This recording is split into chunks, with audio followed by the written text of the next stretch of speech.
Well, greetings, everyone. Thank you for coming to the 47th Forum on Tolerance, Opportunity and Marginalization in the U.S. Military, a conversation about empowerment and disenfranchisement. I'm the chair of the Forum on Tolerance Committee, Lori Carlson. And just before I get started tonight, I wanted to thank some of the parts of the college that helped make tonight's event happen. This event is very generously funded by the Dr. Sheldon and Fran Brown Forum on Tolerance Endowed Fund. So thank you, Sheldon and his late wife, Fran, as well as the RAP experience at NSCC, which stands for Rise, Achieve, Persist. So thank you to the RAP experience and the exceptional Michelle Cubelli Harris. And also thank you to Academic Affairs at NSCC and our amazing interim VP of Academic Affairs, Andrea DeFusco Sullivan in particular. Now I'm very honored to introduce the fifth and current president of North Shore Community College, Dr. William Heineman. We are grateful to have him here today to welcome you to this event and to introduce our esteemed keynote speaker. So thank you. Thank you, Dr. Carlson. Good evening, everyone. North Shore Community College has been a military-friendly school for many years now and has a reputation around the North Shore as a place that takes fantastic care of our students who are veterans and active duty military. You know, as an institution central to the evolution of the U.S., the military has been deeply involved in America's struggles to advance social justice. You can find the examples going all the way back to the Revolutionary War, the incorporation of Black regiments into the Union Army in the Civil War, through the Selective Service Act in 1917, and more recent policy shifts around the service of LGBTQ plus soldiers.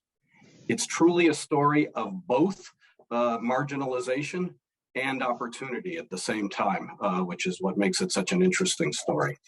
It's an important topic to explore and understand, and tonight's event is actually the first of several that will occur this week to help enlighten us. And I want to thank all of the sponsors of this week's Forum on Tolerance that Lori just mentioned. After my introduction is completed, I'll put the names of the forum's committee in the chat, so you can see who's helped to bring us this great programming, and I'm sure you'll join me in thanking them. Now, it's my great honor to introduce tonight's speaker, retired U.S. Army Specialist Shoshana Johnson. Ms. Johnson was born in Panama, is a second-generation Army veteran, was a junior ROTC cadet in high school, and attended the University of Texas at El Paso before enlisting in the 1990s. She served in the 2003 war in Iraq and was wounded and captured during an ambush of a convoy that included her unit. She and her comrades were liberated several weeks later, and Specialist Johnson was recognized as the first Black female POW in U.S. history. For her service and valor, she received the U.S. Army Service Ribbon, Army Commendation Ribbon, National Defense Ribbon, Good Conduct Medal, Bronze Star, Purple Heart, and the Prisoner of War Medal. Shoshana was also recognized by the Order of Manuel Amador Guerrero, the highest honor of her native country of Panama. Following her honorable discharge, Ms. Johnson graduated from El Paso Community College with an Associate of Arts degree in 2008. She received her degree in Culinary Arts, Pastry, in May 2011, also at El Paso Community College. Ms. Johnson wrote a memoir about her experience entitled "I'm Still Standing: From Captured Soldier to Free Citizen, My Journey Home." The biography was nominated for an NAACP Image Award and is a national bestseller. Shoshana plans on pursuing a nutrition degree in the near future and advocates for veterans. It's my great honor now to introduce Shoshana Johnson. Well, good evening, everyone. Thank you so much for having me. It is a great honor. Now, a little bit about myself. As I was introduced, they told me I'm an immigrant from Panama. You know, I get the question, why did my parents come to the U.S.? And I am a big reason for that. As a Black female, my parents wanted me to dream big and to be able to accomplish that. Now, my native country of Panama isn't a bad place at the time. Many ago, when I was born, the opportunities just weren't the same. So they made the decision that they would eventually immigrate to the United States, and it wasn't an easy process. My father was entrenched in his vocation. He was a fireman in Panama. My mom was a stay-at-home. And when my sisters came along after me, you know, they really used their head about it. They got a visa. My mom would get a visa, come to you, my sister born here, then go home and continue to work to come to the United States. And they eventually did that in 77. My mom and my sister came, and my dad and I, we stayed in Panama up until 78. We were separated for quite a few months in order to accomplish this goal of being a family in the United States. And making sure to do it the proper way so my sisters and I can accomplish big. Now, one thing my dad did was once we got our stuff situated, he joined the military in Panama because at the time there were 2 U.S. bases there. So he came to the U.S. with me and went off to basic training. So the military has always really been a critical point in my life. And I think it really, gave me structure. You know, as growing up an Army brat, especially being the daughter of a drill sergeant, things were very strict in my household, very strict. You had to bring home certain grades, you had that certain kind of structure. And to the most part, some of it was awesome.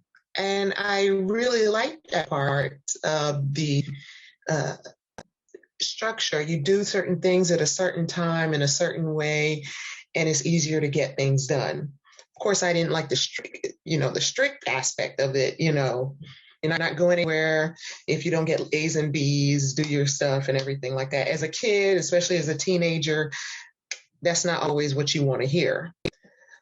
But that stuff is what led me to join JROTC. And I really enjoyed learning more about what my dad did and what I saw, him wearing a uniform, going out training, so forth. So when I was ready to graduate high school, I was looking in the military. My parents put us up to it. It wasn't because they had anything about me putting on a uniform and serving. On the contrary, they really liked the idea, but they didn't make the sacrifice for me to stop my education at high school. They pushed for me to go to university, UTEP, and it was also the first time I had real freedom. And I enjoyed it and partied a lot and really had a wonderful time, which led to me dropping out of college. And, I tried to find a way. It wasn't an easy journey. I was constantly working different jobs, different little things, just experiencing life. And then, I was around 24 or so, and I was like, you know what? I need something more for myself. This wasn't it. I really felt something, and I just needed to find my way. And I remember talking to one of my aunts, my mom's sister, and she was like, look into what you love to do and how you can make it a career instead of just looking at a way to make money. And when I really thought about it, it was culinary. I loved cooking. I remember being 13 and my parents giving me a mixer and a cookie press for Christmas, and I was ecstatic.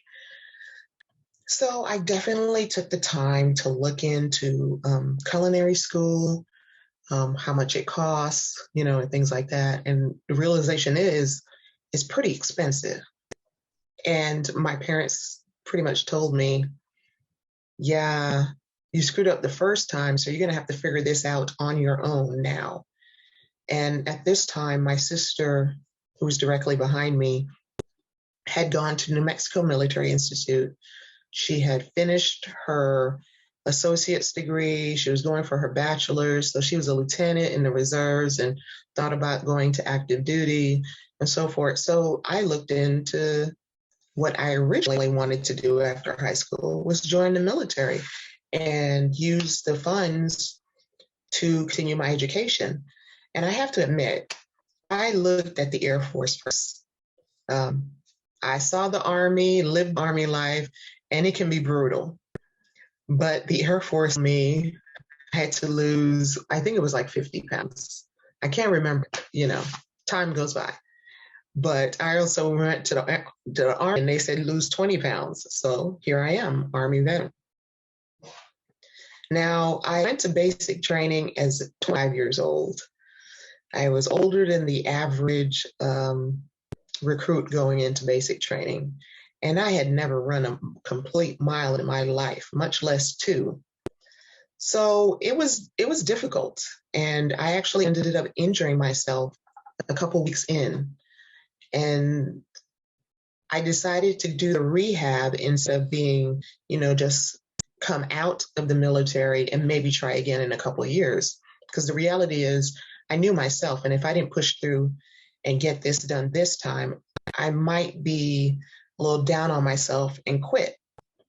So I pushed through, and instead of 8 weeks of basic training, I did 6 months. But I did it, and I'll forever be proud of the fact that I pushed on to accomplish my goal. So after that, of course, there's AIT, and for those who don't know, it's advanced individual training. Basic training, you learn about being a soldier. AIT, you learn your job, your secondary job, your specialty. And being that I wanted to go into culinary arts, I chose to be a cook. Now, my family being military, aunts, uncles, cousins, they all told me, being a cook is not really culinary. I said, but if this was what I want, any experience within the field is something I can use and build on. So I learned how to make mashed potatoes with no flavor for 100, and how to make plain old rice for 100 with no flavor. But there were opportunities to learn a little bit more. I got there and found out that the Army has a culinary team. And, if you work your way up and you show an interest, you can learn how to do sugar molds and, things that go to the level of cordon bleu. So it was the right choice for me. I also remember getting my first duty station in a place where my dad had been stationed, and being told by my mom, as I call her to tell her where my first station is, that my sister was going to be stationed there also. When you go to basic training and you're doing this, like, I'm going to live my own life, I'm going to be a one home. And then you find out that the military has put you and your younger sister together. And remember, she's lieutenant, I am PC, so I will be saluting her together. It's a pain, they even put us in the same regiment. And the odd thing is, if I had actually requested that, I probably would have never gotten it. But I am a person of faith. And maybe it was done that way for a reason, because I ended up becoming a mom at Fort Carson, and that changed the whole trajectory of my military career. I decided to reenlist and requested to get stationed in my hometown, Fort Bliss, El Paso, Texas. And it wasn't long. I wasn't there 6 months before they were talking about deploying. So here I was going to leave my 2-year-old and deploy to Kuwait and not know what's going to happen next. But, being from a military family, having a father who served in Desert Storm, along with an uncle and an aunt, I really didn't think of it as a big thing. It's what we do. My mom had the paperwork, they were good to go. I really thought I would deploy, be gone 6 months, lose some weight, save some money, come home, and everything would be good. Obviously, it didn't work out that way. 3 days into the conflict, my unit was ambushed. I was shot. I had damage to both my legs. I was captured. I spent 22 days as a prisoner of war in Iraq. On Palm Sunday, 2003, I got rescued by United States Marine Corps. You know, it's a surreal event. I often describe it as just like a movie. You hear the door being broken down, you hear clear English, and you know that you're going home and that you're safe. And I was ecstatic to realize that I would get to see my daughter grow, hopefully, because life has unexpected incidents that happen all the time. But I had that chance of seeing my daughter grow up, get to meet nieces and nephews and see family again. I know a lot of people get the impression that when you come home physically, that's the end of the story. It's not. You know, that day in a Nazaria in the ambush, I lost 9 people who I gotten to know very well. 9 people who I admired and thought of them as unique and special Americans. So it was hard to come home and deal with their loss and try to figure out why I was still here. Why did I get so lucky? And it wears on you. And as a woman, and especially a woman of color, doing a job that is not uniquely female or considered feminine, we tended to hold things back. Even during my rescue, I remember thinking that I wasn't going to be the first person to cry because I wasn't going to be shown as a weak female. I mean, I'm being rescued. There's absolutely a reason to be emotional and cry, but one of my first thoughts was, I cannot show this emotion because they're going to see it as a weakness. And I have to say that was something that was during my whole military career. So it became something entrenched with me. So as I came home and was dealing with these emotional issues, these mental issues, I held on to that same belief, I can't show them any weakness, which ended up being a detriment to my own mental health. And I know that I am not the only one. I really believe in my heart and my soul that females in the military, and I think not just in the military, any job that isn't considered a traditional female job tends to hold back emotion more because they see it as a sign of weakness and another way of really taking a dig. I mean, if I show weakness, they'll prove that I'm not good enough to do this job. And instead, all it does is show us that we're human. The fact that we hold back our emotion, I think, maybe takes away from us a little bit because holding it in is never good. Now, as I dealt with emotion return, I also had to do with the emotion of how to treat me. At different levels, I'm a Black female, but when I talk on you, it becomes a totally different story. I got a lot of love all over the world, and especially from this country, my hometown, and my state. But there were some not some great things.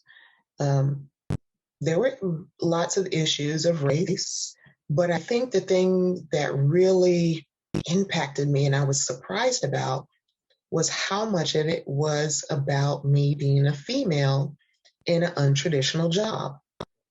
And that was shocking to me because I really thought we had come so far. I think the most hurtful thing was a couple of incidents where it was Black men who said something to me about being a female in this job. You know, when it comes from your own, it hurts so much more. But I've also have a wonderful family who love and support me, and they helped me through this journey of dealing with not just the emotional stuff from what happened to me, but the animosity of others when I came home. You know, there's good people and bad people in this world. And no matter what job you pick, what road you take, you're going to run into some of them. I think sometimes people are making the assumption, oh, they're a soldier or they're a veteran, so they're automatically good. No, come on, let's be real. Each individual brings their own issues and stuff to the job, and the job doesn't automatically make them a good person. We have to be a little bit more distinctive on how we label people, or maybe we shouldn't label people at all. Just treat them as everybody as a human being, whether you call them he, she, they, or anything else. We're all human beings. We have to go back to that basic thing, and maybe we'll be in a better place. Now, I spoke a little bit about some of the animosity I had towards me during coming home, but it's not like I didn't deal with some of that during my time on active duty before my captivity. There were lots of times when I would get comments about, you know, you can't do this job, you know, how are you going to lift this and how are you going to lift that? But we're all individuals and we're built differently. There were quite a few males that I've encountered who couldn't lift as much as I could. I lift a pot full of stuff, and some of them had issues. We're all built differently. It has nothing to do with me being female. There's females that can say a hell of a lot of men. So, you know, there were times when I open my mouth and say a lot to their plate. And, you know, something that was in specific, you know, my parents sacrificed for me to be all I can be, and they always told me that it was possible. My dad always told me that I had 2 strikes against me. You're Black and you're female, but it doesn't mean it has to stop you, and it doesn't have to define you.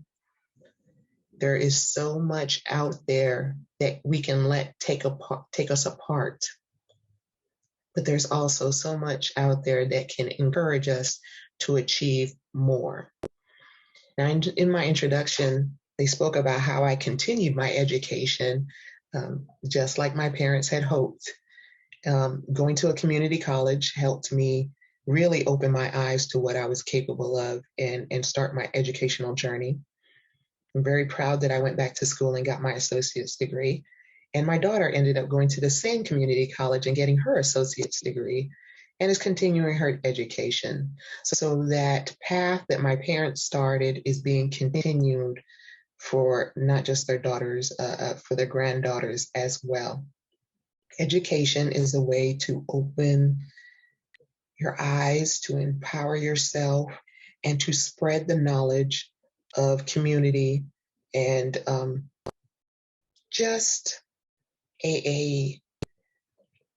how do I put this into words? I'm stuck like Chuck. Just a way of connection.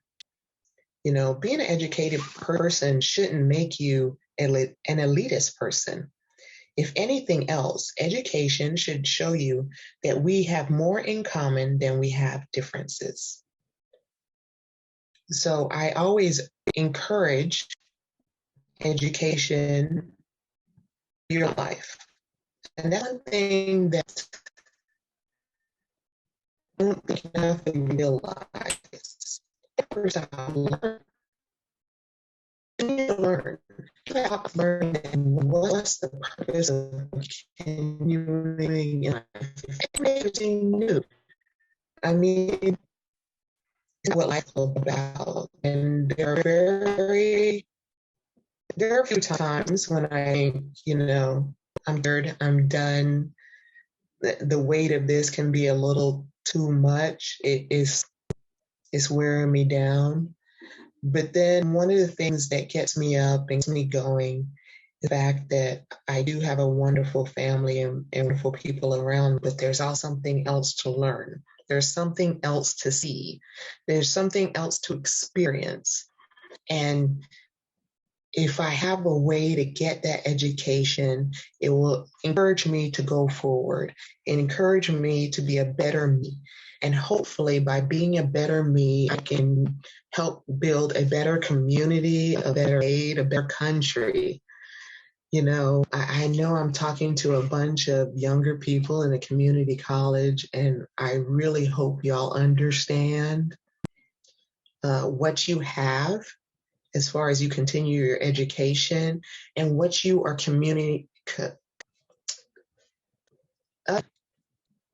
brain fart, what you are giving to your community around you as you continue your education. You don't know who you're inspiring. That's another thing I learned this whole experience.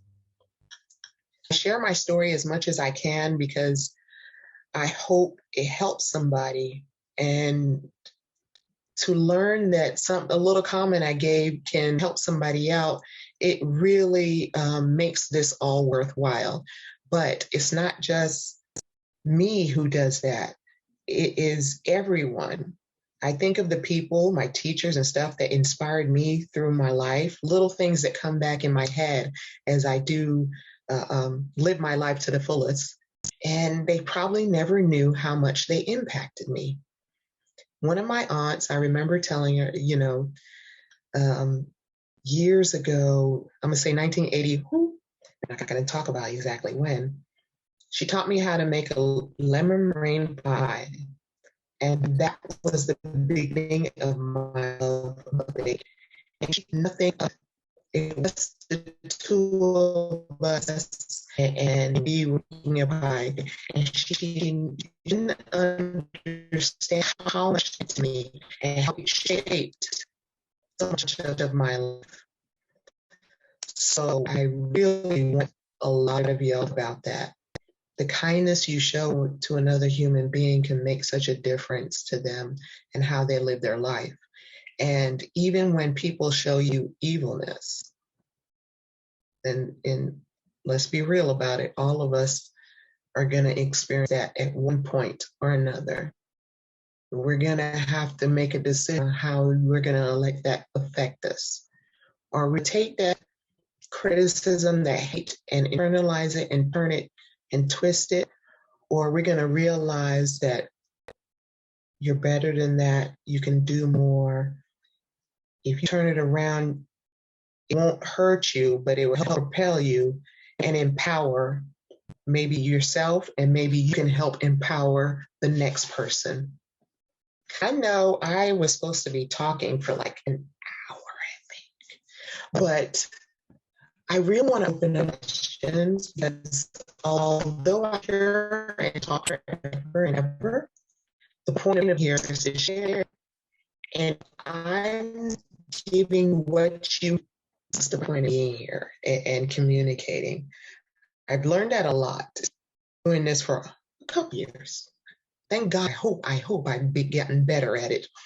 But one thing I've learned is, like, when we go over in time and stuff, is so many different questions that people have. And I want to make sure that all of y'all have more questions. And if we stop and we don't have too many more questions, I can continue to talk. That's not a problem. I've learned how to run my mouth pretty good. But I want to know, what do y'all want to talk about? What's interesting you about me and what I've been through, to make it, so y'all can get something out of this, because I can talk at you all day. So there is a question in the chat, Shoshana, and I'm happy to read that to you. And if anyone else has a question, please do the same thing. I'm happy to read them. So this first question is from David Houle. Your reference being a person of faith. Can you talk more about that and how it connected you, everything that you went through? Ooh. Well, yeah, I was after my Baptist. So younger, quite a bit. We went to churches. Like I remember right before I deployed, I had a really bad breakup, really bad. Thought I was in love. Well, I was in love. I guess he wasn't in love. Happens. It happens. I really lost, and I started to really explore my faith again. And I went back to a couple of different churches and stuff like that, different denominations. And I am going back to my faith. And it was, I mean, once I, reconnected with my Catholic, it was like a month or two before deployment. I remember asking my mom my rosary. I had accidentally left my rosary, and when it first got into Kuwait, I asked my mom to mail me my Nyree, and got there just as we were about to move out and cross. My captivity, did a lot of talking to I heard did, from cursing, too much, all of that. And forgiveness. What really endured that and really my personal faith. I did a talk back in February, and a young man asked me, and he said he's Catholic, but he's been going away from his faith and stuff like that. And he goes, my parents on me and stuff like that. And I said, you know what? I'm Catholic. I hope you come back to the faith. I said, but when it comes down to it, you have to find your own way. You have to look within yourself and find your own way to your own spiritual being. And I think that's something that a lot of people need to understand. You can't force someone. Everyone has the right way for spiritual journey, no matter what it is. Okay.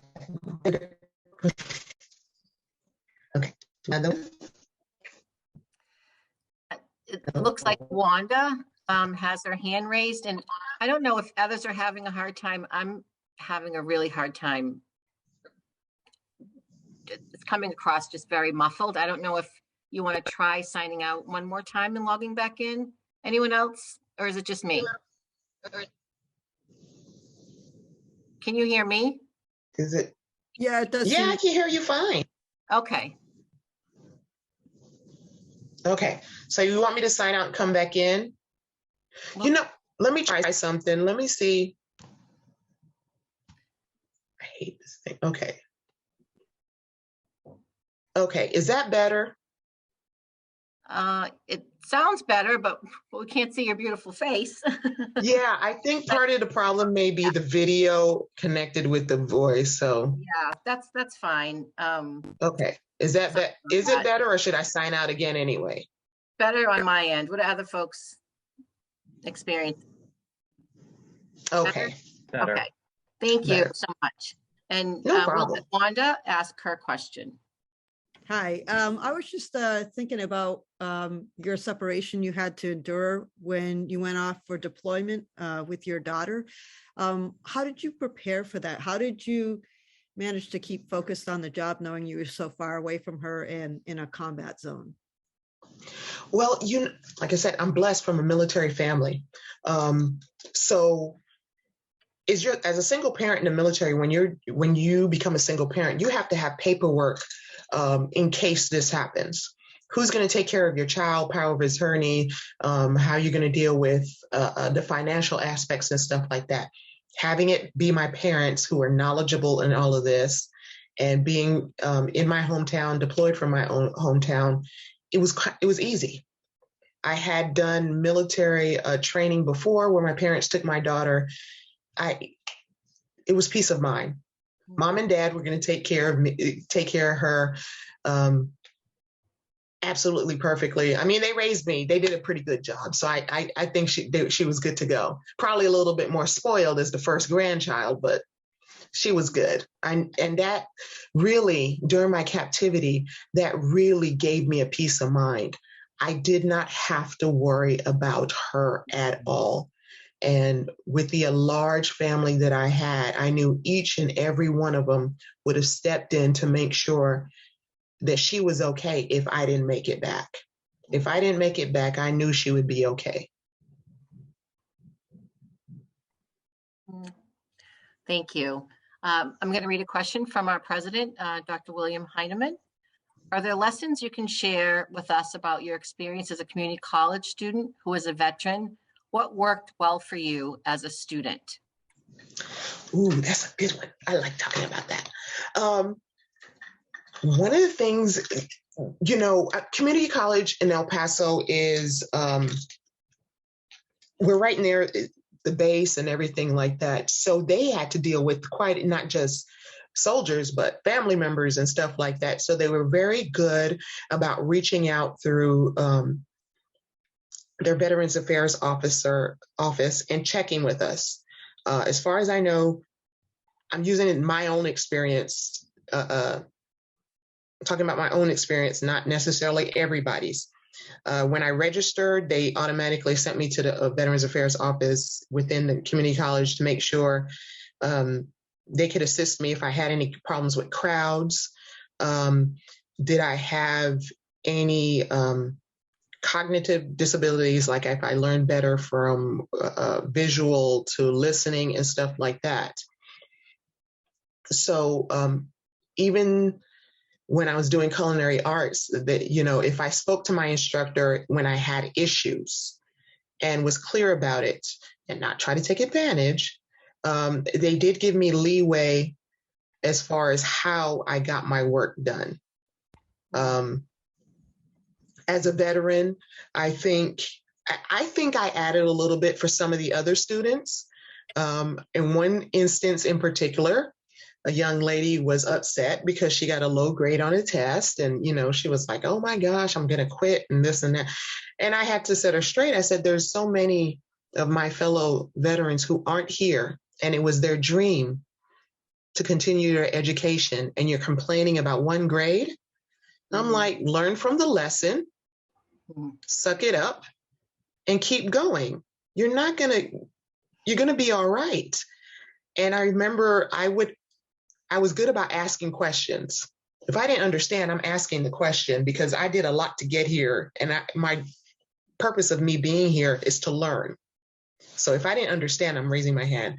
And a lot of this, my fellow students would look to me, are you going to ask the question? I said, why don't you ask? I'm scared. I'm like, you don't need to be scared. You're paying for education. So I think, or I hope that I helped enhance some of their experiences by teaching them to speak up, because the whole point of them is to gain that knowledge, and that one bad experience isn't going to kill you, especially if you learn from it. Some of us are hard-headed, and we have to learn a couple times. We have to have a couple bad experiences before we learn our lesson. But eventually you get the point. And like I said, one bad grade ain't going to kill you. Even failing one class isn't going to kill you. You just pick yourself up and you keep on going. It's worth it. Thank you. That shows so much persistence on your behalf. And it sounds like you were able to share that with others, which is half the battle, I think. Yeah, sometimes. So a question from Janet Seam. How did you deal with PTSD when you didn't have a typical therapist to go to? What did you do day to day when you weren't able to talk to a psychiatrist? It goes back to my family. I can talk. My parents live like 2 blocks away. I can go to my dad. And as a Desert Storm veteran, we can talk about things, or I could call up one of my uncles. I have a great uncle who's a Vietnam vet. And they really helped me. I've also kept in contact with quite a few of my fellow POWs, some of the Marines from the rescue. So I know I can reach out to them. If my advice to any veteran who's having some issues is, that buddy to the left and to the right who are in the trenches, which you understand more than you can possibly really get. Reach out to them. If you are a family member who is worried about your veteran and their PTSD and you don't know how to connect to them, reach out to their buddies so they can get that connection. It's always nice to have a therapist and so forth, but lots of times I find the best way that helped me was being with other veterans who understand the journey. I've been hospitalized 3 times in the mental hospital for my time in Iraq. And you know what helped me so much more than just being in group, therapy sessions with a psychiatrist was the fact that they put us all veterans together. And we did just like we did in Iraq and Afghanistan. We all slept at the same time. We got up at the same time, ate breakfast at the same time, all of that together. And that did more for me than any medication and any therapist. So if you have a loved one that's dealing with that, reach out to their buddies if you can find them, and that will help them more than you will ever know. Thank you. Another question in the chat. How do you feel about the elimination of the combat exclusion policy? I think it's about time. I don't know where they get this from, that, if you keep them to the back, they're safe. There is no safe. All it does is training and so forth. And if they can train and do the job, they can train and do the job. And then there's always this talk about, but, is female in a combat zone?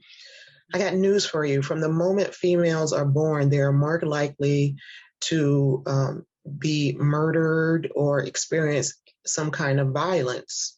All across this country, there are young women who are experiencing sexual assault, domestic violence, and so forth. I always think about those 3 young women in Ohio who were held for years within a 5-mile radius of their homes. So what is the exclusion protecting me from if a young girl can get snatched from her home and be in captivity, and really captivity for years within the United States? It doesn't make sense. Just train us and let us do our job. Thank you. Another question. This is from Dr. Jennifer Harris. Did your Black womanhood influence your experience in the military, your survival as a POW, and or your recovery from that experience? And if so, how? I don't know. I don't know. I think as a Black female, I tended to be, hold on to that tough exterior a little hard, but I think it also made me realize as a Black female that hardship is always going to be there. As a female, that hardship is always going to be there in that capacity, the job we chose.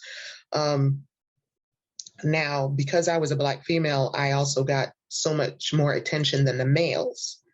I was with 6 men, and I spent my captivity with them, and I was rescued with them, but, I tend to stick out. That also that attention drew good and bad. But I also look at the Black women who came before me as inspiration of how to hold up, and an example of how to handle myself with dignity and so forth. I always try to share as much as I can with young Black women on what to expect as they grow into adulthood, especially in the military. Veterans Day, I was able to speak in an event, and it was young Black female officers.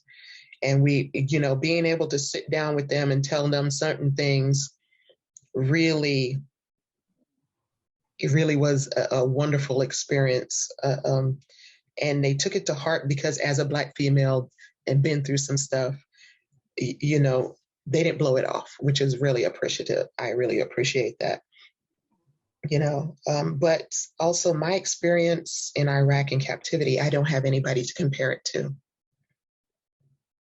I mean, I hate the title of that first Black female because I keep on thinking since the beginning of this nation, Black people have been contributing to its security. Yet I'm the first Black female to get caught. So that's not a title I really like. But it's also kind of a hindrance because I can't go to someone who came before me in this particular instance and say, how do you deal with it? So I just struggle through and do the best I can and know that although my color is part of who I am, it is not all that I am. I hope that answered your question. I really did. That was a hard one. I don't know if Dr. Harris is in the space. Oh, she says thank you. You did answer her question. Okay, cool. Here's another question. Can you talk about the difference in media attention between you and Private Lynch? That's a question I get all the time. Although Lynch and I were captured on the same day, we were captured differently and spent our captivity differently. We were in the same unit. I was captured and me and the males were taken separated. When they were checking bodies is when they found Jessica Lynch and Lori Paestua alive. They were taken to the hospital. Lori Ann passed away from her injuries, and Lynch was kept in the hospital while me and the males were taken to Baghdad. So we spent our captivities different. She was rescued. And at the time she was rescued, it is my understanding that they had no clue where we were at, and they were unsure if they would be able to bring us home alive. So they hyped up the rescue, you know. When we were rescued, you know, we came home and there was a little fanfare and stuff like that, but they've also had already made a big deal about, you know, bringing Lynch home. And there was a lot of false stories circulating in the media of how things went down during the ambush. So now we were telling a different story than they had. But I know that came from supposed sources and stuff like they never really gave a name to. So I believe Lynch's rescue was hyped up because they didn't know, the military didn't know if they were going to bring us back. Was there a lot of racial issues involved? I would be naive not to think so. It would be silly not to think so. You know, she's a 19-year-old cute little blonde, you know, and there's nothing wrong with her being who she is, but it also made people draw direct comparisons, and there really isn't that much of a comparison. Her experiences were different than mine. It was a good look for them, I guess, for, you know, some of the media outlets to prop it up because they thought that was the ideal for them, the cute little blonde. It is what it is, you know. I don't hold any animosity towards Lynch. She didn't have a damn thing to do with it. She's a fellow veteran, a fellow soldier, and I knew her before this, and I continue to know her after, and I talked to her. But I think we still have a lot of work to do as far as what we consider acceptable standards for our media, for our entertainment. You know, every woman is beautiful in their own way, no matter what color, no matter their body size, their intellect, whatever. And we should celebrate that instead of trying to draw these comparisons. And that's what it comes down to. You know, we as females, they tend to draw this thing that we have to be constantly fighting each other instead of just helping each other and holding each other up. And in the 19 years since this, and last week, Wednesday, was 19 years since my rescue, although I've seen some changes, I don't think it's enough changes, because if this happened again, I think it would be the same result. The media would hype up the cute little blonde, and the 30-year-old Black woman would be left to the side. And if you notice, they don't rarely mention Payestawa. So, yeah.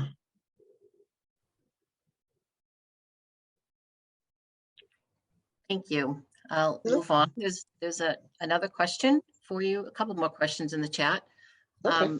This one is, you referenced having to hide your emotions out of concern about being treated badly. What does the military tell its recruits about their emotions? About hiding or not hiding them? About expressing or not expressing them? Now, I've been retired for quite some years now. They gave me a medical retirement 18 years ago. But from my experiences, you hide any emotion, whether male or female. During basic training, what they tell you is pain is weakness leaving the body. That's what their mantra to us is constant. Pain is weakness leaving the body. So showing even a little bit of weakness, that emotion, that pain is not looked on favorably. If you cried, you would be ragged on by the drill sergeants and everything. So it's always that tough guy exterior. I think part of the thing with females is we do it harsher to ourselves. Because if we're seeing what they're doing to the men, and then some of them don't think we should be here at all as females, if we show that little bit, they're going to tear us down. So I think that's, for me, I feel that's something that as a female I've done to myself. But it is a response to what his society has put out there. I hope it's getting better. I mean, they keep on saying, oh, it's going to get better. We're going to, especially in light of all the issues of PTSD and suicides and stuff like that within the military. I hope it's getting better, but it's hard to gauge if it really is. We as a society need to be a little bit more transparent with that. Yeah, I agree with you. And I don't know if it's getting better in the military, but I agree. I hope it gets better in general. Yeah. I think women still come up against those issues in their day-to-day work. Yeah. So one more question in the chat, and then I have one that I'll ask following this one. Michelle, could I possibly just follow up? I was the person that asked the question, and of course. I just wanted to follow up because it's a really interesting question to me. I've never been in the military. I would probably find it extremely difficult to be in the military. So I guess I wonder, Shoshana, do you think the requirement to sort of stifle your emotions is a necessary one, or do you think the military is sort of mistaken, or is it somewhere in the middle? I mean, is there a model you have in mind that they could follow that would be better in some ways that would allow people to express their emotions, or do you think that it's sort of unavoidable because part of what they're training you for is war? I can't say that I have a model. I think that emotion is necessary. We have to remember we're human beings first. I think one of the biggest things that we have, especially when it comes to going to war, is that you have to shut down your emotion. I feel that's the farthest from the truth. When you shut down the emotion, you forget that the person on the other side is a human just like you are. And I think that leads to so much internal turmoil for the soldiers when you go to conflict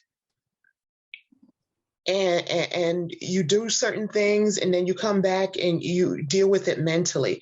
And it also, for certain people, it may lead you to do things, quite frankly, war crimes and so forth. You cut off the emotion.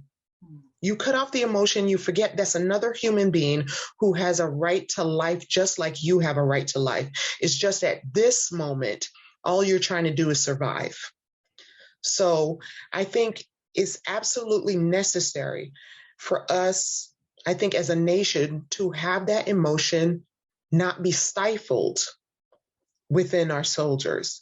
I think that's an old-fashioned thinking, and we really need to change it. But some of it's not going to get changed if we have the same folks at the top who started and had that thinking from the get-go. You know, I know we have that thing that you can't teach an old dog new tricks. For some people, that's absolutely true. That, unfortunately, that's absolutely true. They're never going to let go of their prejudice, their mindset, and so forth. But we need to change. I really believe that. I think we would have less issues of, like I said, war crimes or things like that. And I think even it would ease some of the issues of PTSD as we come home, because we come home and then realization hits that those are human beings, and how did I do that, and how do I deal with that? And if we had started looking at them as human beings from the get-go, maybe that's, will help us deal with it when we go to war. Okay, I hope that answers. Okay, cool. Thank you. So there's one more question in the chat, and I'll add mine to it as a second part. Okay. So the question is, if you could go back 20 years, what advisement would you give your younger self? And the second part, or my question is, can you tell us a little bit more about how you're spending your life today, and how much of that is based on the experience you had as a veteran?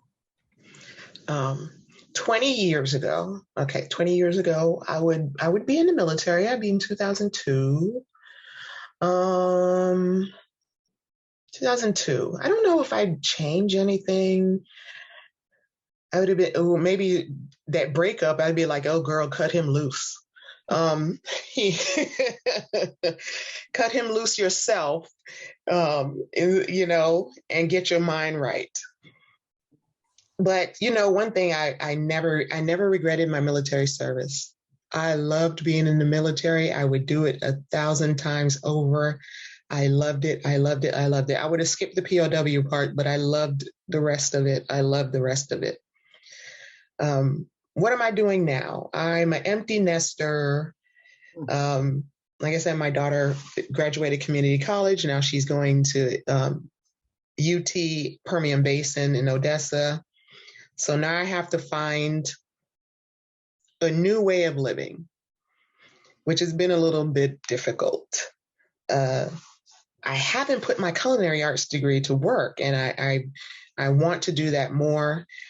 I had the opportunity to meet a young woman who's a very big advocate for Gold Star families, and I'm hoping to connect with her and continue to advocate as much as I can for my fellow veterans, whether it's with the VA or the general public, because I don't think a lot of people understand not just what we do when it's wartime, but what we do in peacetime also. It's not just you're away from your family during a war.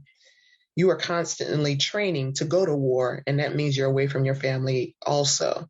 So educating people on who we are, what we do is important to me.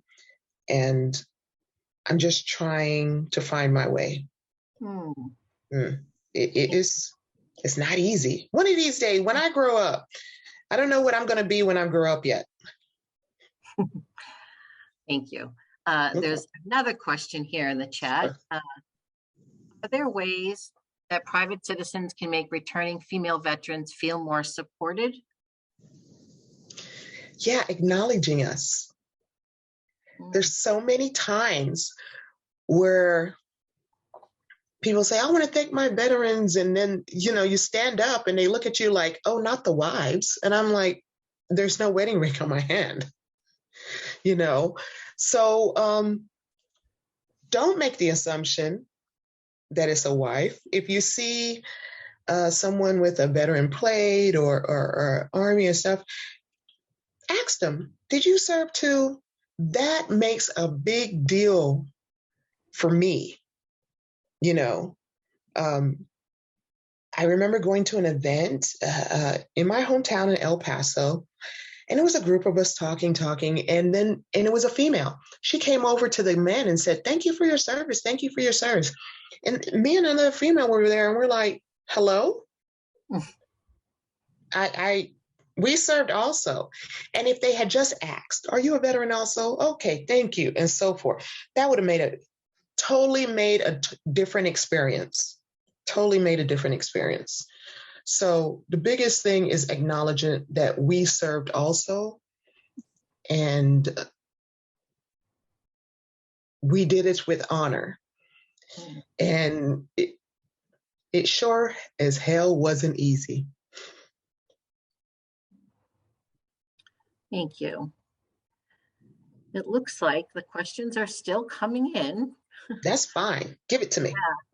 Yeah, and before I ask the last one, I'm just gonna just suggest maybe you look into working at a community college and a veteran center. I think it'd be a wonderful addition in a role like that. Maybe. It's just something to think about. Yeah. So this question is from Wanda. Many of the veterans I've talked to are reluctant to talk about their experiences at war. Was it difficult for you to talk about your experiences? If so, what led you to feeling more comfortable talking about your time in Iraq? It was difficult. I didn't like talking about it at first. I remember the first couple of speaking engagements I did were like really brief, really brief. And they were like, hello, you got to talk some more. I mean, and I've always worked better with questions because then I know what people want, what their interest is and what they need to hear. But as time went on, my aunt, the same aunt that gave me the advice about the career, she said, Shauna, you can impact so many people if you let the truth and everything out. And I always thought, but, it's hard and stuff like that. And she said, I know. And she's always been there. Nurse Maggie, I call her Nurse Maggie because she also nursed me back to, when I came home. She took over the nursing duties and regulated my medication and everything. I could have been addicted to Percocet if she wasn't there to regulate. She said, sharing will not only help them, it will help you because you're going to let it out. You're going to let it out. I know it's so much harder for the generations before me. I spoke about my great uncle Al, Vietnam veteran. There's certain things that I just learned within the last 6 months where he started to open up more. They've been taught to hold things in. Them machismo males, they hold it in. And so generationally it's going to be differently. I think more younger veterans are more apt to share. And I think the older veterans are still holding on. But I think if you got the two together, in a lot of instances, it would open up the doors a lot more. One generation to the next would start to share and talk, and it's easier. I've sat down with veterans from World War II, POWs from World War II, and we sit down and we talk. We have, 70 years in between our services, but we can sit down and have a deep conversation because the experiences connect us. So if you want some veterans to maybe share a little bit more to help, not just to educate, but to help them deal. I would say get a younger veteran with an older veteran, and you would see the difference in not just the older veteran, but with the younger veteran too. Yeah, that's a good point. It doesn't look like we have any more questions in the chat. Are there any questions in the audience? No. Shoshana, is there anything that you haven't had an opportunity to share with us during this time that you'd like to share? You know, it comes back to treating people as human beings. During my captivity, it wasn't easy, but I also was treated with kindness on a lot of instances. During my captivity, my captors gave me an operation to clean out the wounds to my legs, and I don't know if I would have survived or if kept my legs if they hadn't done that. Now, people think, oh, it's the Geneva Convention. Yeah, but let's be real. At the time, Iraq wasn't really following much of the Geneva Convention. So the fact that they did that, I am thankful for. You know, during my capture, we got the hell beat out of us. But once they realized I was female, they did pull back. There was an issue with groping with one of my guards. But that night, one of the other guards slept in front of my door. So we can't paint everybody with the same brush. We need to remember that everybody is an individual and treat them as they come to you.